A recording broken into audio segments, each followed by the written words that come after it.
I assumed it was 100% my responsibility to make sure none of the people in my life that I interacted with ever experienced any kind of unpleasant emotion.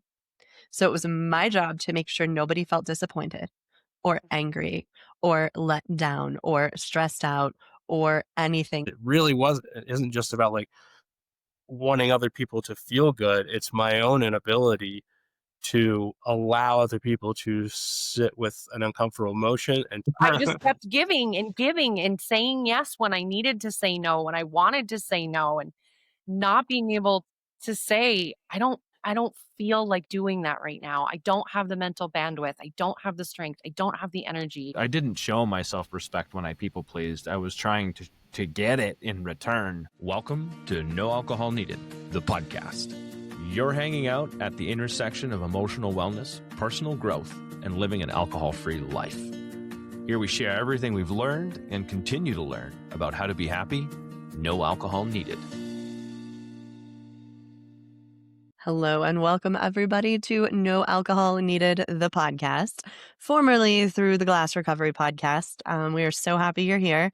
Yes, we are rebranding, and we just want to remind our listeners, if you would like to know more about the rebrand and why we're doing this and why things are changing, look just a few episodes back, and Steve and I explain everything and what our goals are going forward. So make sure you check that out if you haven't yet. And yeah, so we are going to jump in today. We are here with Mike and Amber. We're going to talk about people pleasing. This should be a fantastic conversation that relates to so many people that are in recovery. So I feel like the term people pleasing actually gets tossed around so often now that it's almost kind of losing its power. It's losing like how impactful it is in our lives. Really, it's a very serious problem for a lot of folks who struggle with it. And people pleasing causes depression and anxiety and low self-esteem and burnout and all of these things that so many of us are fighting with and probably don't even realize people pleasing is a factor. So once you realize it, then you do the work of overcoming people pleasing. And that takes a lot of work. It is absolutely necessary to overcome the people pleasing if you are on the road to finding true happiness. So we are going to jump into this. We're going to talk about how to recognize it in yourself and how to start overcoming some of these so that you can gain some control, show up for yourself, and find the happiness that you're looking for. So, Mike, Amber, Steve, we're going to jump in. We are going to first talk about what people pleasing looked like pre-sobriety, pre-doing any of the work. How did that show up in your life? And the reason that I like going back to the before, we talked about this on the last podcast also. There's so many people. I know for me, I didn't realize I was people pleasing. That's not even something I recognized in myself. So it's really helpful, I think, for our listeners to hear what that looked like in our lives so that they can reflect and be like, oh, maybe I am doing that. So yeah, share a little bit if you want to about what people pleasing looked like for you before you started trying to get a handle on it. So this is where I started right off the bat, because you said exactly what I was thinking, that people pleasing has turned into kind of a buzzword.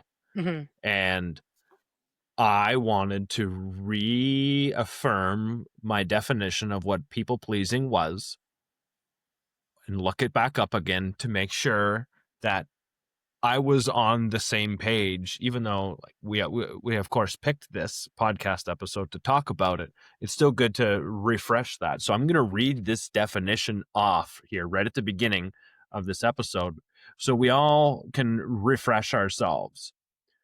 People pleasing.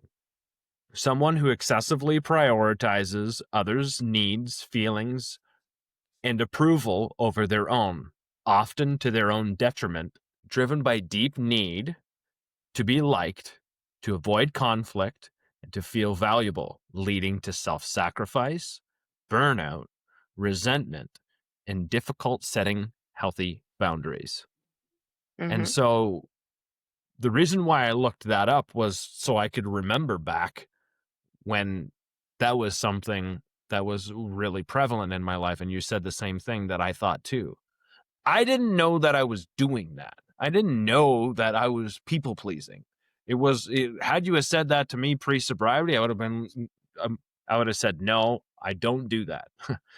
So I'm going to leave Mhm. it at that for now. I'm going to hand it off to other people. Oh, yeah, I would say similarly. I was very, very unaware of many of my behaviors, especially those that were born out of something maladaptive, like people pleasing, prior to recovery, and that opportunity to do some really intense searching, investigation about my personality and where these things come from, and what were parts of my personality, and what were maybe what you might call trauma responses, or you might call maladaptive behaviors, depending, in what context you're talking about it. But it was interesting that we're starting off talking about it definitionally, because earlier when I was thinking about coming on and talking to you guys, that's very much how I was thinking about it, was definitionally, like, what makes people pleasing have this distinct, context. Because that, if you just had it like arbitrarily, that sounds great. Pleasing people, that's something I want. I like making people happy. I want people to be Mhm. happy. That sounds Mhm. good.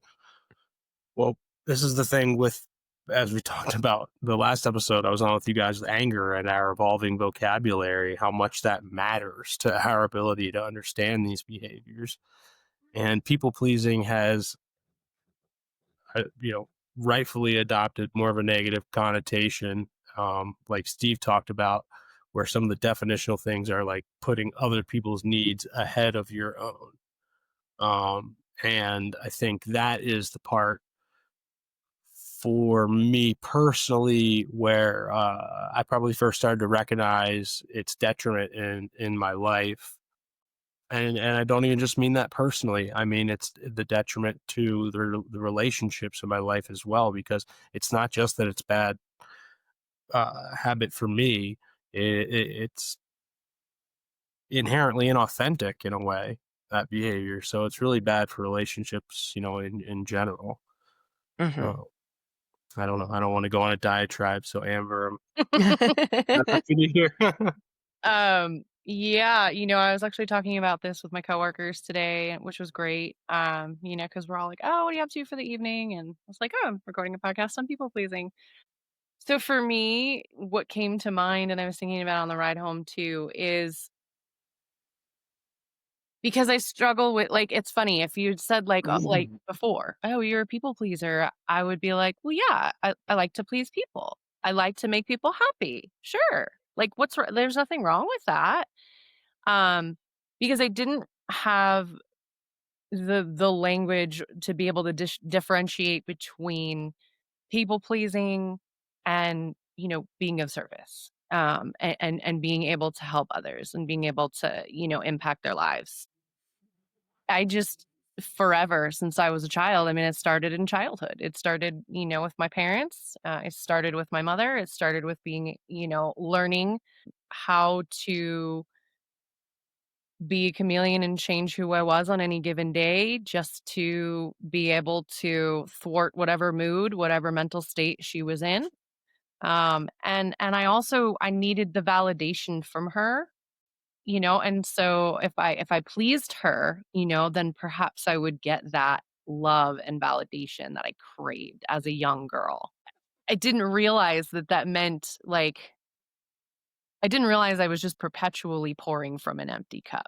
Like Mm, I didn't have language to say, my fuel tank is on empty. I need to get some gas or I can't go anywhere to do anything to help you. We have sayings like you give the shirt off his back and and it's like that's not because now I don't have a shirt and like and and it's like before, it's like, yeah, that's kinda who I was. I would Mhm. give you what I had, which would leave me with less than what I needed to make sure that you were okay, but it all stemmed from that needing to be validated and to feel safe and to feel loved and to feel needed and wanted.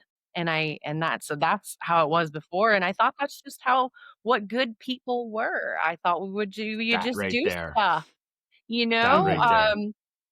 for others, and especially, from a feminine context too, of just like, yeah, I'll take care of you, right? And it's, but when you can't, like, you don't even have what you need to take care of yourself, right? And so I'm still fascinated, like how it's like something out of like a fantasy book of like, I just picture this cup and there's nothing in it, and yet somehow things are coming out of it like a clown car, right? It's like, I just there's You're nothing there, and Mhm. yet they're I kept, donating the glass. yeah, I just kept giving and saying yes when I needed to say no, when I wanted to say no, and not being able to say, I don't feel like doing that right now. I don't have the mental bandwidth. I don't have the strength. I don't have the energy. Yeah. So that's kind Mhm. of what it looked like before, is, and not just not knowing the difference between those things and thinking that I was just being a good person, just being a caretaker, you know. And it's so hard to differentiate when you start reflecting on your actions and you're like, is this people pleasing? Or is this just me being a nice person?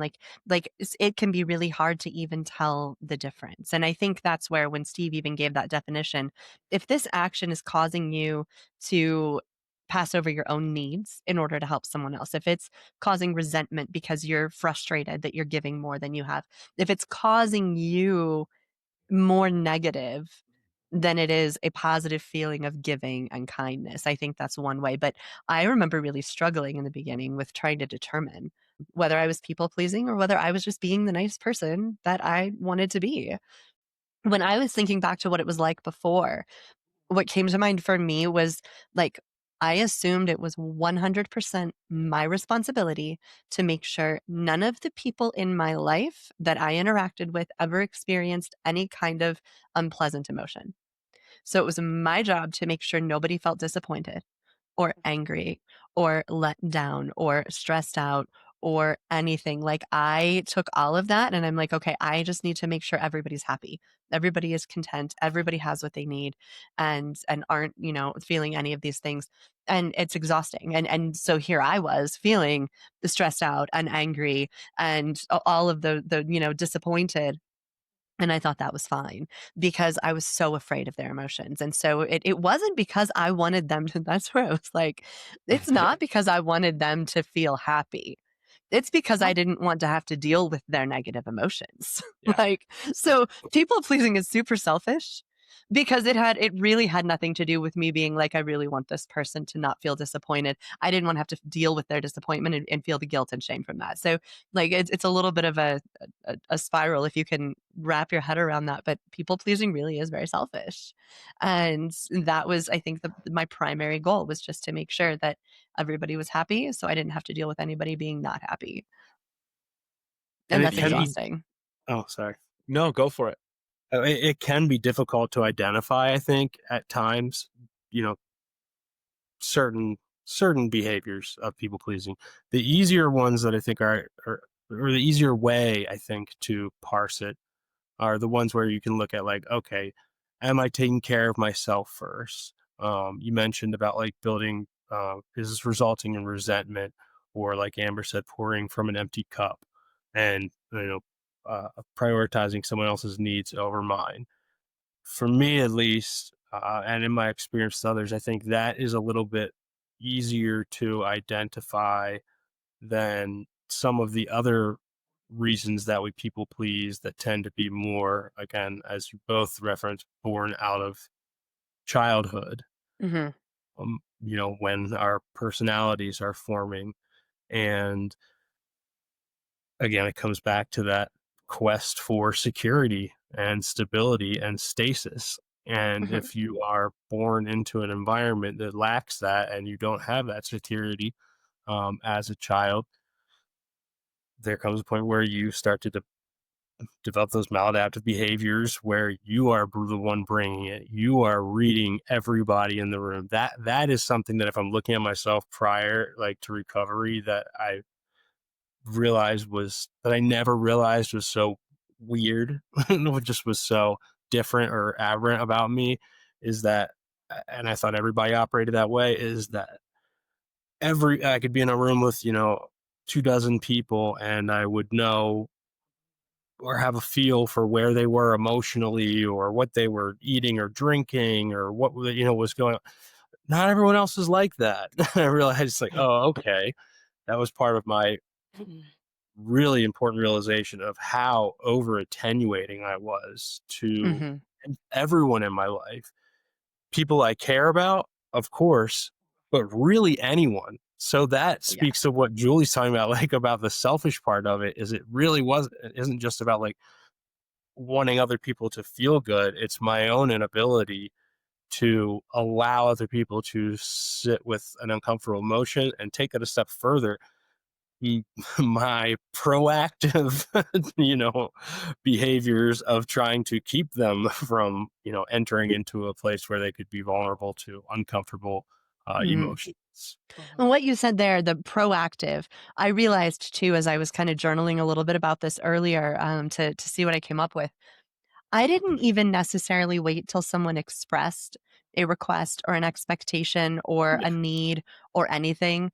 I just tried to guess and meet it all. Like, and so I was way above and beyond what anybody ever expected of me because I just wanted to make sure everybody had all of their needs met and never suffered or felt want for anything. And so it's exhausting and you end up just being mad at everyone. And also then you're like, why is nobody doing that for me? Like, Mhm. why Yeah. are all of these people just letting me cater to them? Uh, And they're not checking in with me and being like, "Oh, you seem stressed out. How can I help you?" Like that's the resentment piece that I think we're talking about. That's the Um, thing. That's yeah, the go ahead, Steve. question I think you start asking yourself, and that, I do all of these things, yet it doesn't show up anywhere in my life with near the amount of effort that I put into it. Like, you bend over backwards. Where's the person bending over backwards for me? Like, there's the cue, right? Okay, maybe I'm putting way too much effort into this to keep myself comfortable. I was essentially being emotionally responsible for everyone else Mhm. that I was dealing with, so I didn't have to feel that discomfort of being asked why. So if I had to say no, I had to for sure explain myself and make a very good valid reason as to why I couldn't do the thing, because I was afraid to say no. I was afraid to have that conversation and the potential confrontation that might come from it.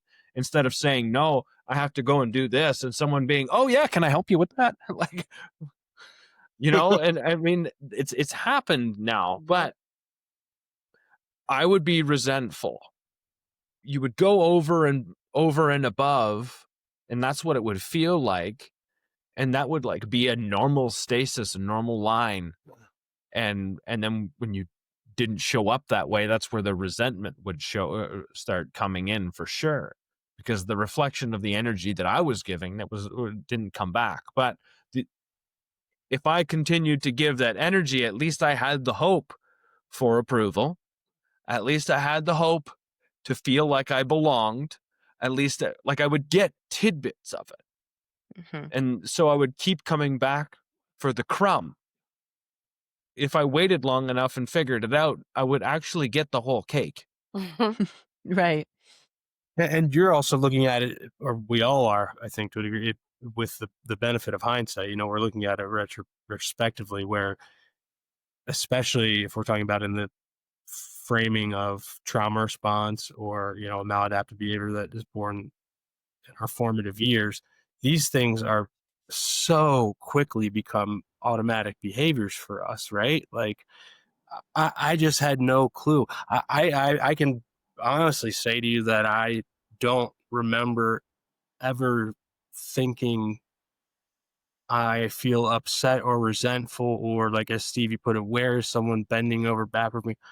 I never thought that consciously. Now that doesn't mean I wasn't feeling it, Mm-hmm. but I never had that conscious thought because those behaviors were just so automatic to me to keep the security of the room, to keep like the balance of the room. I just felt that as my responsibility and pressure innately. As I And was thinking, Mhm. as I was thinking about this, and Julie, you can move on after this. as I was thinking about this and I wrote down that definition, the side note that I wrote next to it was codependent. And That was my mood was very codependent Mhm. on how everyone else was feeling. And if somebody else was feeling like crap, and especially if I thought I was the cause of it, then I was definitely feeling whatever I was giving myself, and my mood was very dependent on what was happening around me. Mhm. Oh, for sure. Yeah, no, and I think, as Mike's talking about most of these behaviors, it's not like we start them consciously. We pick Mhm. these up as children. They become survival tactics. They become this desperate attempt to stay connected to the people that care for us. And, no matter what your childhood looks like, whether it was, highly traumatic, or in my case, I didn't experience any significant, like big T trauma in my life, but I still became a people pleaser from little kid age. And so I think it's important to recognize, like, we've got listeners who aren't even aware that these behaviors are Mhm. people pleasing, and that they are wearing them down, and that they are taking all of this energy and leaving them feeling all of this, the anxiety and the depression and the burnout is so real, and it's ingrained in us. And from a mom's perspective, like from a mom perspective, our moms were people pleasers, like almost across the board. And so we're like, this is what we have to do.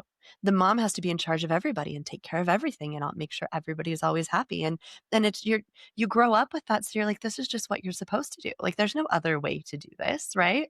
And I would hope that our listeners can reflect a little bit, even just, on some of these behaviors that leave them feeling this burned out and this exhausted, and ask yourself, like, maybe is this actually people pleasing? Am I trying to get something from this behavior? So we've kind of talked a little bit about, how did you realize that your people pleasing was a problem? How did you notice, this is what I'm doing? And and then start to understand that behavior. What stands out? Was there a time when you were like, oh my God, I am totally just doing this because whatever reason? What did that look like?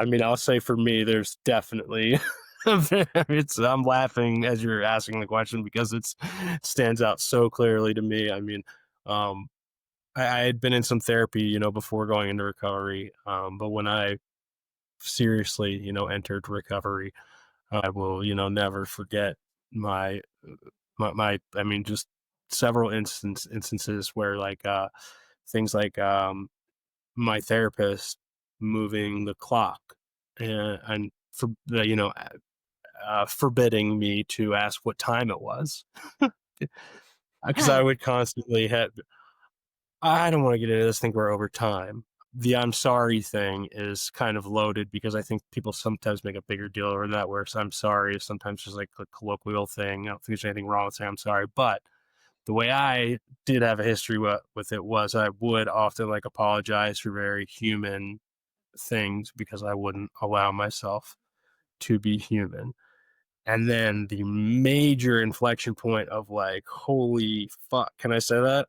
Yeah. Yeah, it's Holy allowed. fuck, am I a people pleaser? And this is ruining my life. um, is when I realized people pleasing and perfectionism as really adjacent types of behaviors, and really sort of like the Venn diagram between them, because being a perfectionist and basically just needing to be seen, in a certain way and at a certain level, um, the performative nature of my behavior, as that became clear to me, again, I can thank like Jeff. Thanks, man. My best buddy Jeff, like really, really, really helped me see this, and I just carried so much burden into almost basically every social interaction I had, and that that wasn't clear if you met me. I know that now. I that's why it wasn't pointed out to me my entire life, and that's why it took me going through all these challenges and a real rock bottom, quote unquote, for me to actually finally realize and address these things. But it was at every stage of my life, in every facet, personally, on the football field, with players or with other coaches and stuff. It showed up all the time. It was all felt performative to me in a way that I had to come across to give people confidence and security. Mm-hmm. That hits hard for me because I felt for so long like I was almost showing up as an actor in my own life. I was performing the part, whatever that part was at that moment, wherever I was, whoever I was around, I was performing it and I was good at it. So that definitely sounds really familiar to me, and it's just exhausting. I keep saying it's exhausting, but people pleasing just took so much of my energy, my mental energy, physical energy, emotional energy. All of it was tied up in how do other people feel right now? That was it. That was what it was. How do they feel about me? How do they feel about the situation? How do they feel about the dinner that I just cooked? Like it didn't Mm. matter. It was all just and you're right. It's the perfectionism tied in with the people pleasing, and that's enough to make anybody crazy. For sure. Mm-hmm. Yeah. I mean, for me, um, kind of understanding the people pleasing, I guess, came, pretty early on, in my sobriety, where I just, there were things like I just didn't feel like doing. I just didn't feel like hanging out with my friends. Like the word that keeps coming to mind is ego, right? So when I started to really work on some of the shadows, I've got quite a bit of work to do, but the touching of the surface, and really understanding the ego and its purpose. And, whereas like I would attend these social things because like I didn't want like to miss, or I didn't want them to be upset that I wasn't there, and then there was like the voice that started creeping in that was like, why do you think you matter that much? And I say this in the best way, Mhm. in the sense of I was putting much more weight on me going to some social gathering that it was like, if you come, it's great. I'd love to see you. If you don't go, like it, that's how I feel with friends. If I invite them, it's like, I'd love to see you. Right. And if you've got stuff going on, like, I totally get that. Like, we'll catch up another time. I like couldn't give myself that same grace. Like, I just Mm. automatically assumed they were going to be upset with me if I didn't go. Again, like Julie said, so good at predicting other people and what they were going to think and what they were going to feel, that I Not was good at it though. You were good at trying, but terrible. really bad at Terrible. it. Oh yeah. Oh, Horrible predictors of the future. mhm. But yeah, just realizing that, like, I don't know. And honestly, I laugh because the thought that comes to mind is I feel like the nail in the coffin for me when I really realized that like what I was doing was people pleasing was the time that Steve told me I was being a martyr. Um, like it was a great, it's relationships and relationships with men specifically where I people pleased the most. And I didn't realize, like, I was going and doing that until it was sort of, like, put into perspective like that, yeah, I go and I'm doing all these things, and I am so good for you, and I do X, Y, and Z, and then the resentment sets in because I'm not getting X, what I need in return, and then I'm upset, and I'm like, "Why am I creating the suffering for myself?" Right? Like, Mhm. I'm bringing all of this on myself, and why, right? And don't I matter as much as the people that I'm doing, all of these things for? Like, don't I matter enough to take my own needs into consideration? And so I started kind of really realizing it, pretty early in sobriety, that that's what I was doing, and learning how to, figure that out, which Mhm. is there's a lot of middle area. I think I'm still in the middle, Mhm. but yeah. Oh, Yeah. yeah. It's in And post recovery relationships. I mean, we always need security, right? Mhm. Basic human need. Probably say that 100 times a day. Yeah. But it's a basic human need, as Mhm. basic as it gets. That's the thing about maladaptive behaviors. At one time, they were adaptive and they Mhm. served us, right? Yeah. And then at a certain point, they stopped. And then if you're like me, we just fucking carried on with it for another 25 years and Yeah. went to, Mhm. to a nervous Mhm. breakdown. And Right. the mal part really came into play. Mhm. Mhm. Yeah, if like in you're talking about, I'm assuming romantic relationships, Mhm. like with men. So yeah, Yeah. in those relationships, we repeat, Yeah. obviously, not to be like overly Nope. Freudian about it, but we Mhm. repeat, We sure relationships that do. we modeled and participated in when we were younger. And if that's how security came from in those relationships, that tends to you're be gonna the way seek it most Mhm. out. Oh, do yeah. it. I was Then, addicted to chaos, and I was addicted to all of those things, and I just kept inviting those same relationships over and over again and repeating the same patterns, until you find a you just come to the that's really it. You come to the realization, you take a step outside of yourself for a minute and you just see the loop. You just see it. Mhm. It's clear as day and you're like every single time I just do the same thing, I get the same results, nothing changes. Something something isn't right here. Right. Uh, yeah. Yeah. Yeah, and, I think that we've all obviously, we're all in recovery. For most of us, I think that realization came sometime around the time that we stopped using and stopped drinking because there's that clarity, right? So Mhm, often, if you're somebody who abuses substances, if you're somebody who abuses alcohol, you're going to drink those feelings away. mhm, So the stress and the resentment and the anger and the burnout and all of the anxiety and all of that discomfort, you're just drinking it away. mhm. So when you stop drinking, and then all those feelings start coming up, and then you're like, what am I supposed to do with these?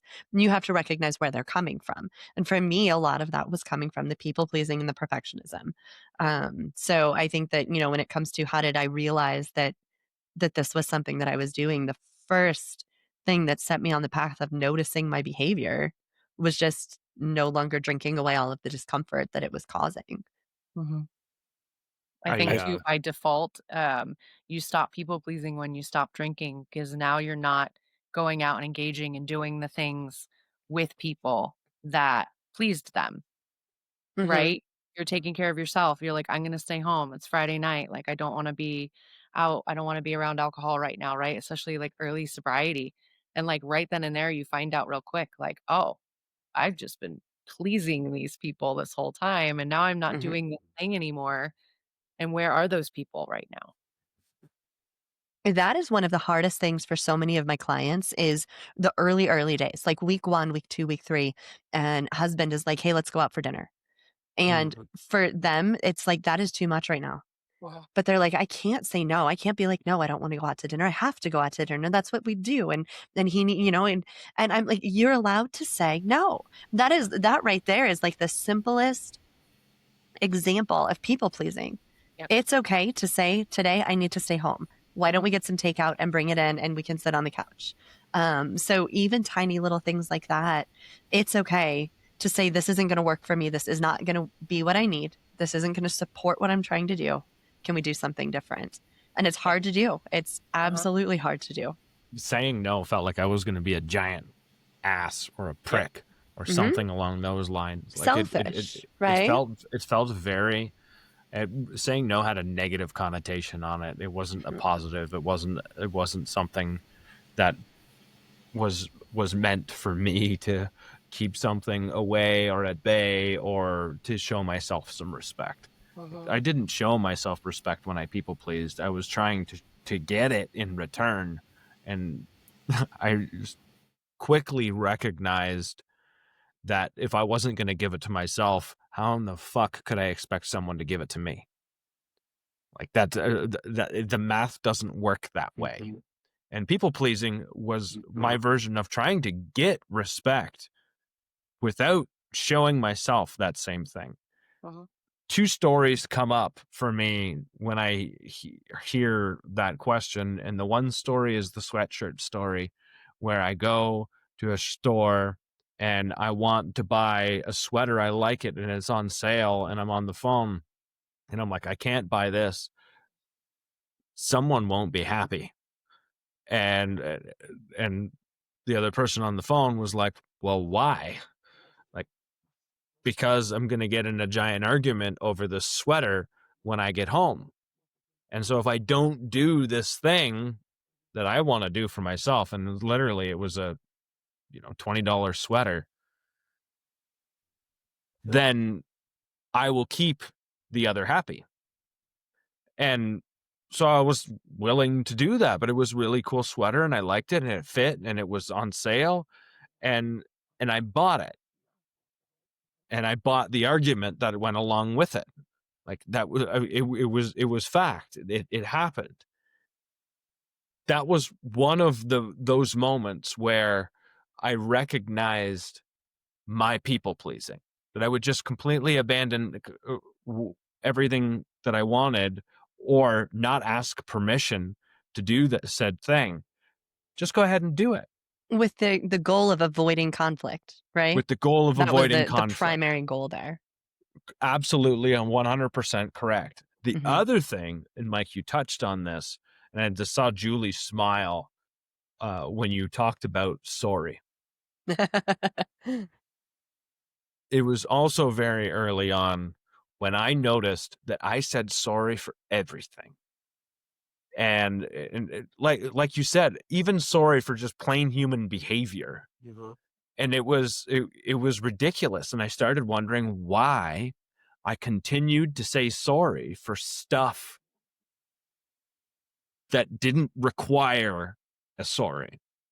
So I had to give myself a definition of sorry. So I journaled it. And I still have that journal. And I went and I looked it up and I decided I was going to give myself, this wasn't prompted by anyone else. It was prompted by me being pissed off at me for not treating myself with the kind of respect that I didn't even have words for it then. But just, it sucked. It always sucked. Every time I said sorry, it sucked. And I wanted the suck to stop. And so I wrote my definition of sorry down, what I wanted it to be, and it was going to be a correction of a behavior that I did. And if I was going to correct a behavior, then I was going to apologize for it, say what I was apologizing for, and then say what I was going to do differently. And that's what sorry was going to mean to me. Mm-hmm. And so I went about the next days in this constant, like, now what the fuck do I say? Yeah, right. Now what do I say? I have no idea what to say because I filled all of the silences and all of these maybe human mistakes to keep the comfort in the room. It didn't. And I clearly remember going, and then like catching the breath and going, well, that doesn't match the definition I just wrote for myself yesterday, so I can't say it. But now what do I say? And in the silence, other people filled it. Mm-hmm.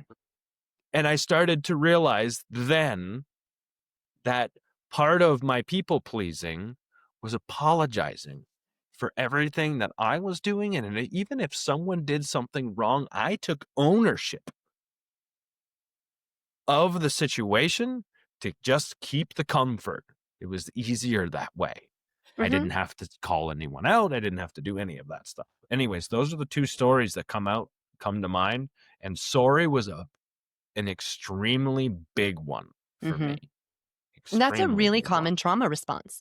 And the Mhm. over apologizing. I did the same. I remember doing the same thing as a kid, trying to keep my parents not angry. So I would apologize and apologize all the time. And it got to the point where my dad was like, stop apologizing. Like it actually made him mad because I was being really excessive. But it's a way to try to control the situation, try to control people's emotions, take all the responsibility, right? So, I mean, it's something that I think probably all of us can relate to, and it's just something once you when you start trying to pay attention to how many times you say you're sorry in a day, if you're a people pleaser. I think the first day that I paid attention, it was like 43 times. Like I Do you remember apologized the to challenge that I yes, I did? do. And Yeah. like I remember apologizing to my kid that it was cold outside. Yeah. Right? Like why? That's what And I was thinking. I was like, when someone walks into you or bumps into you in the store and you're like, oh, sorry. Like they clearly just plowed into you and you're like, I'm so sorry. For what? Standing, existing, being in that right. space? Like, Yeah. you That's apologize. Yeah. That's another great way for, people who are just trying to start out figuring out what behaviors they have. That's another great one to notice Mhm. is how often you Mm. apologize because it's easy to catch. And then Mhm. you can kind of reflect on what's going on there. So let's talk about let's shift into what does it look like now? Now that you hopefully people please less. I'm not going to say don't people please at all because let's be realistic. Like that is a thing. If you're a natural people pleaser, like it sounds like all of us are, you're still going to be people pleasing, right? The goal is just to do it less to the point where it's not making you miserable. But how do you feel Or about bring yourself now? resentment. Right, exactly. So how do you Or feel I about just yourself own it. now? How has that benefited your life? And also, how did other people respond? I would like to Mm. hear a little bit of that because I think one of the big fears if we, with our listeners is if I stop doing this, people are going to be mad at me. I'm going to lose the connection that's so important to me. So let's talk a little bit about what that looked like to finally try to quit the people pleasing. Mm. Honestly, for me, it necessitated some pretty major life changes. I I changed careers, obviously, as we've talked about before. That part was really because we talked about the mm, you know perfectionism Venn diagram kind of, and the performative element of it.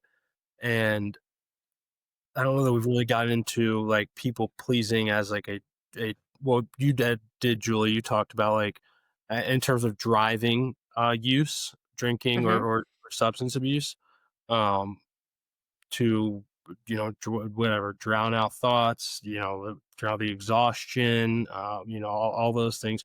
For me, people pleasing is one of the words that you could one of the fundamental concepts that you could put on what was a driving force of my use in general, and that was to be able to show up in the way that I thought I needed to every day.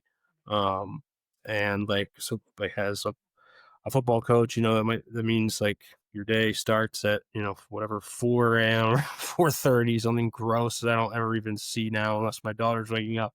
Um, uh, to go to a workout, and then you have your own long day and everything. But I felt, I guess, obligated is a fair word to use, and but it was more than that because it's also a place from which I derived a lot of my value and esteem. Mm-hmm. Was my job performance and the purpose I played in other people's lives.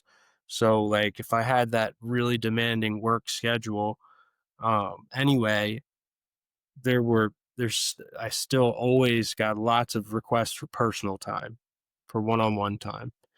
This is kind of weird because I came across an old like evaluation job about staff, like an end of season staff evaluation today, and it was really nice. It was like I don't know, it made me feel really good, a lot of things about it. And but now that we're talking about it in this context, it's making me think about how I never said no. I never said I have nothing left. Mm-hmm. I physically am on E, like you said earlier. Like I just am drained, man. I'm a human being. I need rest. Like I didn't do that because again, I think it comes down to some good things and some good impulses, and I think it comes down to a lot of bad maladaptive impulses. Mm-hmm. And it felt like I had to be there all the time for everyone, and I was never going to tell a kid or a young man or someone no, for like private film time or working on like a certain thing, and that just drove me, didn't happen in a moment, didn't even happen in a year or a season or anything like that. It was very much cumulative, but it absolutely drove me to burnout. drove me Yeah. to, a place where I lost my choice. I didn't have the choice to say no anymore because I couldn't say yes. You Yeah. know, and that's really, really where it went for me. Hmm. Yeah, I'm sorry. I even forget that. I forget exactly what your question. Oh, what it looks like now. Yeah. So now, Yeah. Yeah. What does it look like now? So you change jobs. That's kind of where we were going with that, right? So that's Yep. yeah, huge. Like to make the decision to change your entire career is yeah, huge. yeah, and I don't think it's a coincidence that I change into something where I am still work. I still very much work with people and work Hmm. in behavioral development and helping people and being there for people and all those things. But it is much more organized in my mind, just based on my values and priorities and my own program in terms of my recovery, which again is not just about drugs or drinking. It is about life. That's what recovery is for me. Hmm. It's all within that context, and making that change allowed me to fit in that new life and responsibilities within the values that I know I need to uphold for myself to be happy, healthy, and of service to the people around me.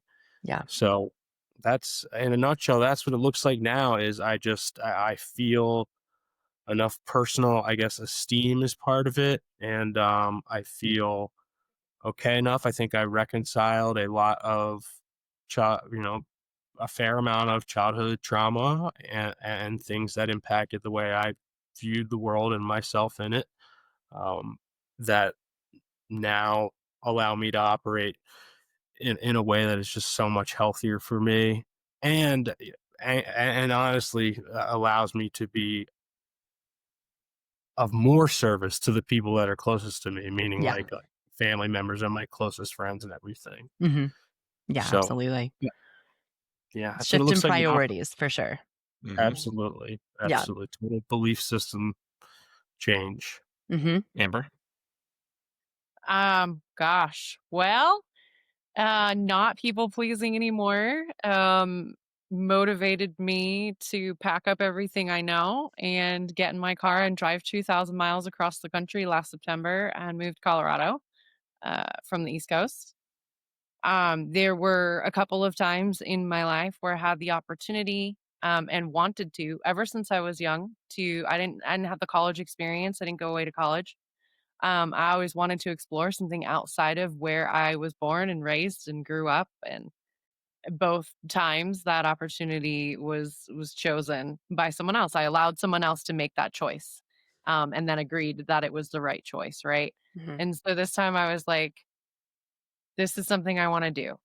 And you know, I no longer take on the responsibility of how other people are going to feel or react to, you know, certain things I say, or I don't know. It's allowed me to be more authentic, I think is what it comes down to. We always talk Mm, about authenticity, right? Hmm.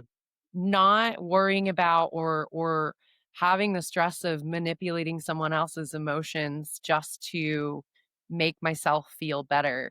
Letting that go and just showing up who I am, right? Making decisions now. Like my famous phrase was like, it doesn't matter, whatever you want to do. Yeah, sure, no problem. Not picking restaurants. Yeah, I don't care. I could eat anything, like just not ever making a choice because you're afraid your choice is going to be wrong or you're going to upset them. And so now I'm making choices and feeling confident in those choices. I'm in a completely different career now. Even the interview process, showing up authentically, going forward and just being like, okay, this is how I'm going to do it. This is how I'm going to show up. And if they don't like what they see, then it isn't for me. It's taken years to really fully have confidence in that I'm just Hmm. gonna be who I am. I'm gonna do what makes sense for me and what's right for me because it's my life. And, I have the only person I have the most responsibility to and 4 is me. Mhm. And so, damn it, I'm gonna make myself happy for once. Yeah. I'm gonna please Yeah. myself. Like there's that key piece, right? I'm gonna please myself in every facet of my life. I can provide my own security. I can provide my own, you know, I can do all of these things for myself. I don't need someone else to provide them for me. The people Mhm. that are in my life now add value to my life. I don't need anything from them. And the people that were in my life that didn't add value to my life anymore, as hard as it was, I learned how to say, people grow apart, people change, priorities change. It's okay. Nobody's wrong, nobody's right. It's life, it's the flow, and you make peace with that. And it gets easier. It sucks at first. It's hard, but eventually one door closes and other doors open, or you Mhm. can see the doors that are open now and you're not so focused on the ones that are closed.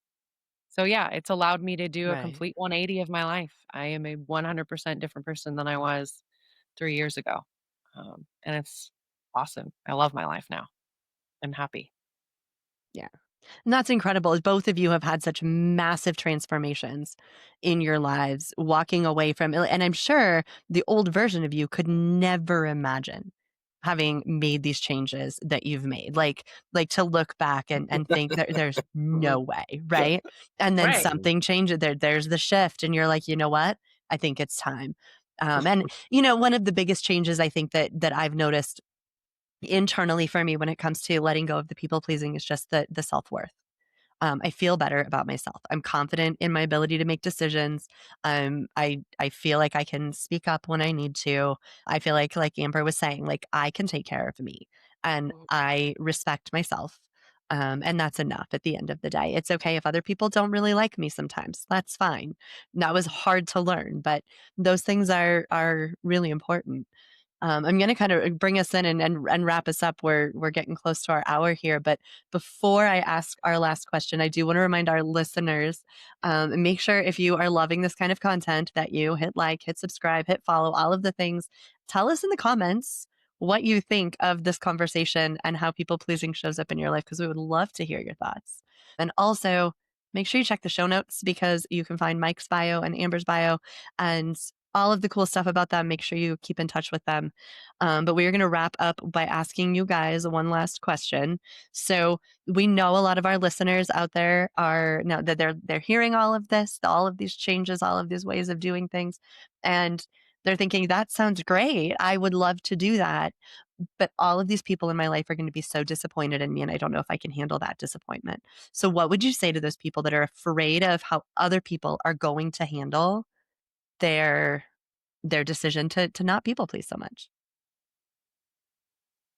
Um, Go I for it. would say that 99.9%, close to 100% of the time that you predict how other people are going to react, you're wrong. Um, sobriety, people pleasing, all of it, all of the changes that have happened in my life, the majority, I speak to a few really close, really hard relationships I had to let go of. That's a few. Most people really respected the change in me. Most Mhm, of those people saw me kind of doing those things, those people pleasing things. But who wants to say that to their friends? Like, yo, you're a people pleaser. You should cut that out. No one's going to say it to you. When you start really speaking up for yourself and making decisions and having that confidence and learning that it's okay to say no, I don't have that in me right now. I think you're going to find that you gain the respect from a lot more people than you think, and I think mhm, that be a lot more people than you think that are going to be happy for you to see you doing that for yourself because they care about you. And so if you're actually doing something that makes you feel different, walk different, talk different, with your head a little bit higher than it was, people see that and they're happy for you, for sure. yeah. Yeah. Well said, well said. What about Mhm. you, Mike? I would say for me, that this is kind of a trick answer. to your question, which I'm sure is very unpleasing. I'm kind of flipping the order of operations of it. And I would say that, like, for me, it necessarily had to start with me. So I had to fulfill a certain level of acceptance with like who I was, and pride and confidence, esteem, with who I was, so I could make those changes. And with that being the order of operations, when that happened, my level of GAF for anybody else's opinion or care about it very, very much lowered, or Hmm. to basically, to nothing, where I realized that, like, that it just became the values total just transposed totally, where I moved up to here. And uh, my I wouldn't even say my regard for other people's care went down here, because that's not what it is, but my pr- delusional prediction of what other people felt moved all the way down Mhm. here. Hmm. um so yeah, that's how, because so much of it was, I think, ego and security based for me. When I addressed those ego and security based problems, it became not a concern. So if there's someone out there, like that you mentioned, that's concerned for those reasons, I would guess that some of them may want to look inside first, for Yeah. why that is. Yeah, absolutely. Yeah, and if there's somebody listening who's worried about disappointing other people, I would say, you've been disappointed in your life and you've been okay. And that's been all right. Other people will survive feeling disappointed. It's not the end of the world. Our goal is not to never let anyone else feel disappointed. They're going to be okay. And it's their responsibility to deal with their disappointment. It's your responsibility to make sure you're taking care of your needs. Well said. Yeah, absolutely. Mhm. Disappointment's a nasty one, and I think that's the first one that comes up when you begin to stop a people pleasing. Normally, it's the people that you probably care about the most, because those are the people that you've likely kept comfortable the most. Those are the ones that you've abandoned yourself the most to maintain the relationship in its current form. And it's also the scariest thing that you're going to have to approach. And with that being said, what I've learned is the people that want to stay in your life will work to try and stay in your life. So Mhm. when the people pleasing begins to stop and sorry turns into no, then the people that do care approach you with curiosity, because something has clearly changed. Mhm. And those people stand out like a sore thumb, and the people that live in the disappointment that you don't keep comfortable anymore also stand out like a sore thumb. Two things happen. One of those doesn't mean you throw the baby out with the bathwater. It doesn't mean that they're a negative person or that they don't care right off the bat, especially. Mhm. You're making a big change. That is, and if it's something you've done for the entire relationship and then you start pulling that away, there's some work that needs to be done. So there's compassion needs to happen on both sides. Mhm. That's what it comes down to, because that was if that was normal for a decade, it's going to take some work. Yeah. Mhm. Anyways, I want to say thank you, Mike. Thank you, Amber. And as Julie, thank you for putting this together. You do such a phenomenal job. Thank you guys for being Thank here. you. We really appreciate Yes. you. Thank you.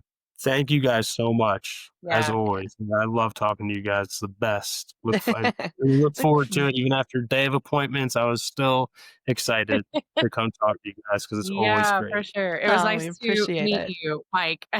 Like, I was like, Likewise, "I Amber. know who you are," and I was like, "Oh, I get to record with Mike tonight. That's so exciting."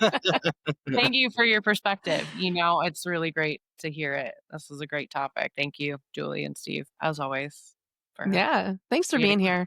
Great conversation. We really appreciate you guys, and we always learn so much from these two. So, yeah. And if you made it this far, Julie said it once. I'm going to say it one more time. Hit like and subscribe. We'll see you in the next episode. Hit a button. Where the button is. Hit it. Down there. Yeah.